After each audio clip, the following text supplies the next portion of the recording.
Find Ezra. I'll be ready. And this time, try not to leave until everyone's back aboard. It was not my fault. First you ditch me, then you hit me? How was I supposed to know it was you?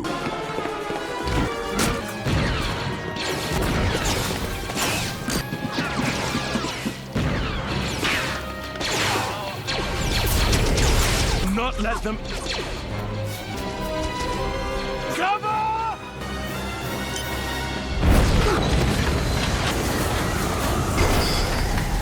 Turn on the shield! You know the story. The Empire rose. Worlds burned. Heroes fought back. But here's the thing. They don't teach in the history hollows. Rebellion isn't just about blasters and starfighters. Sometimes, it starts with a can of paint. Sometimes, it starts with a girl who's already lost everything. So she decides to mark what's left. This is the story of Sabine Wren, a Mandalorian with a genius for destruction and a gift for creation.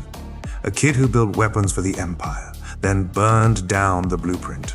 A rebel who painted her armor like a storm. Because if the galaxy was going to label her a traitor, she'd damn well choose her own colors. We talk a lot about legacy in Star Wars.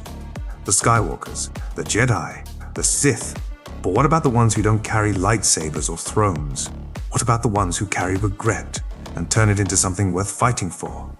Sabine's story isn't just about Mandalore, though that's where it begins. It's about a girl who ran from her name, only to find it again in the heat of battle. A girl who held a weapon that could unite a people and chose to hand it over because leadership isn't about power, it's about knowing when to follow. We're going to trace her steps from the Imperial Academy on Mandalore, where she first learned to build and first learned to break her own designs, to the Ghost, that ragtag ship full of misfits who became her family, to the Darksaber, that cursed black blade that weighed heavier than her guilt, to the ashes of her home, after the Night of 1,000 Tears, when the Empire tried to erase her people and failed. And we'll ask, what does it mean to be a Mandalorian? What does it mean to be a rebel? What does it mean to look at the mess you've made and pick up a paintbrush instead of a blaster? Her art wasn't just graffiti, it was a declaration. I was here. We were here. We were here. And when the Empire tried to scrub her work off their walls, she painted it bigger, brighter, bolder. So let's start at the beginning. Not with a battle, not with a victory, but with a spray can, a starbird, and a girl who decided that if the galaxy was going to burn, she'd at least make it look interesting. Prologue. The spark in the dark. In the smoldering wreckage of an Imperial outpost on Lothal, a spray can hisses. Neon purple paint blooms across a stormtrooper helmet, transforming its blank visor into a scowling grin. Above it, a starbird, wings outstretched, defiant blazes in crimson. Sabine Wren steps back, her armor clinking, and admires her work. To the Empire, this is vandalism. To her, it is a declaration, we are still here. Sabine's story begins not with rebellion, but with a cage. Born into House Wren, a clan of Mandalorian warriors with a long history of service and defiance, she was sent to the Imperial Academy on Mandalore as a teen, handpicked for her genius in engineering. The Empire wanted weapons, Sabine wanted to build. For a time, she believed she could bend their tools to her own purpose. I thought I could make things better, she later admits, her voice tight with regret. Instead, I made things worse. Her awakening came when the Empire weaponized her designs. The Arc Pulse Generator, a tool she'd intended to disable droids, was repurposed to incinerate Mandalorian armor, melting the Beskar that made her people invincible. She watched, horrified, as it turned her own kinsmen to ash. That night, she fled. Not just from the Academy, but from her name, her home, and the blood on her hands. Act 1. The Ghost and the Graffiti. Sabine's first steps toward redemption lead her to the Ghost, a clunky freighter crewed by misfits who'd also dared to say no to the Empire. Hera Syndulla, the Twi'lek captain with a heart for lost causes. Kanan Jarrus, the Jedi in hiding, his past as clouded as her own. Ezra Bridger, a street urchin from Lothal with a knack for getting into trouble. And Sabine? She was the wild card. The explosives expert who painted her armor like a storm, pinks and blues clashing with the grit of war, a neon middle finger to the Empire's monochrome tyranny. In Star Wars Rebels Season 1, we meet her mid-heist, rigging a thermal detonator with the casual precision of someone who's mastered chaos. Spark of Rebellion, the series premiere, introduces her as a contradiction, a warrior who'd rather tag a wall than draw her blasters, a genius who hides her intellect behind sarcasm.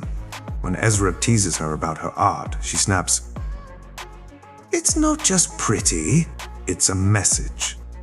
That message evolves as the crew grows.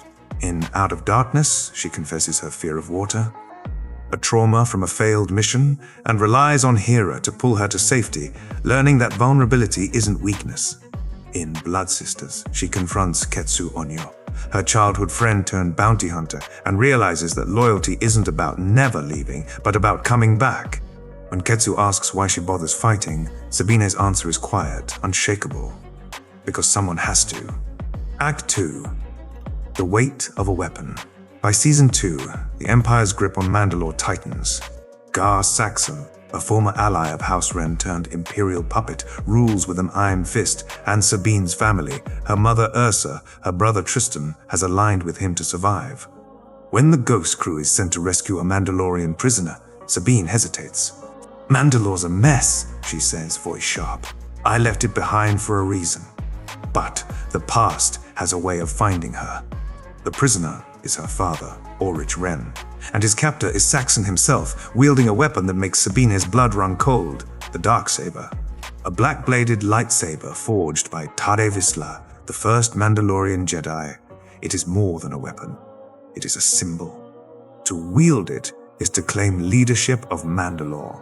Saxon stole it, and with it, the right to rule.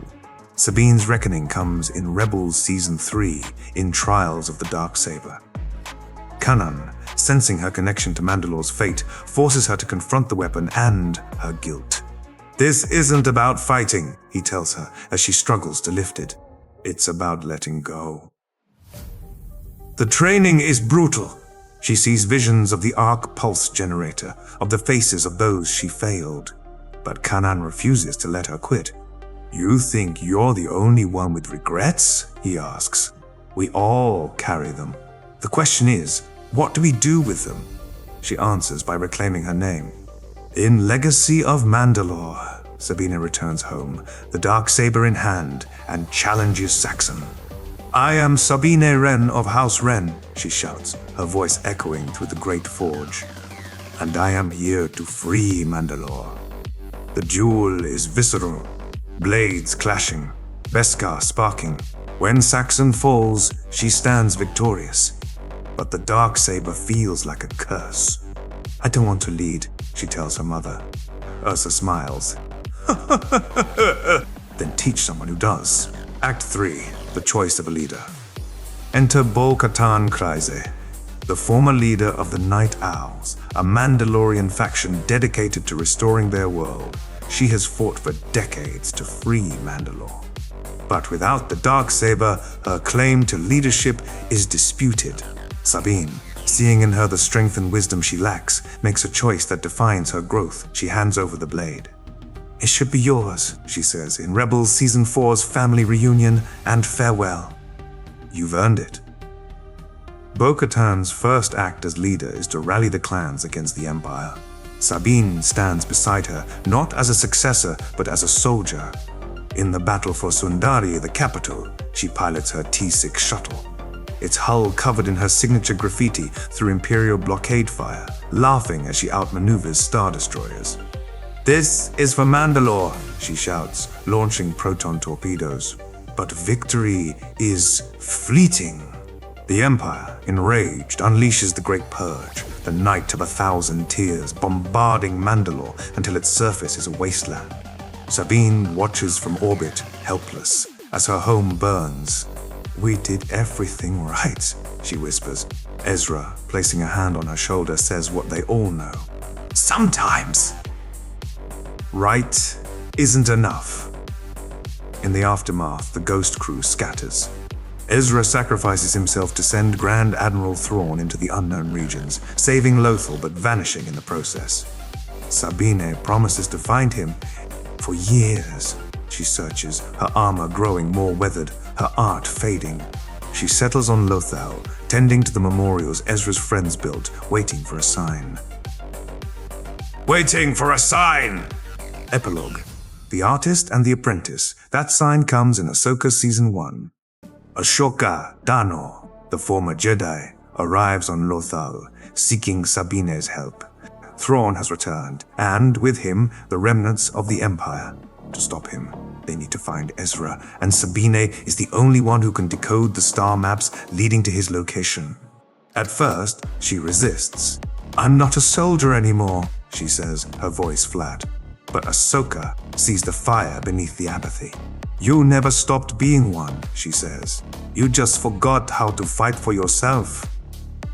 Sabine's journey in Ahsoka is one of rediscovery. She shaves her hair, a Mandalorian ritual of renewal, and dons her armor again. This time, with new paint, a starbird, wings mended, soaring over Lothal's plains. In Shadow Warrior, she faces Baylan Skoll, a fallen Jedi, and for the first time in years, wields the Darksaber, not as a burden, but as a tool. I'm not here to lead, she tells him. I'm here to finish what I started. In the series finale, she finds Ezra, stranded in a distant galaxy, and together, they fight to stop Thrawn. When the dust settles, she doesn't return to Lothal. Instead, she joins Ahsoka and Ezra, venturing into the unknown regions. A wanderer again, but this time, not running from her past. Sabine Wren's legacy isn't in the Darksaber or the battles she won. It's in the way she turned her pain into purpose, her guilt into grace. She was a child who built weapons, a rebel who painted revolution, a warrior who chose to follow so others could lead. And in the end, she was a friend who kept her promise. As she once wrote on a wall, in neon pink that outshone the Empire's gray, "Rebels aren't born. They're made by the choices they make." Sabine Wren made hers again and again until her name became a rallying cry. For Mandalore, for her friends, for the hope that even in the darkest night, a starbird can still take flight.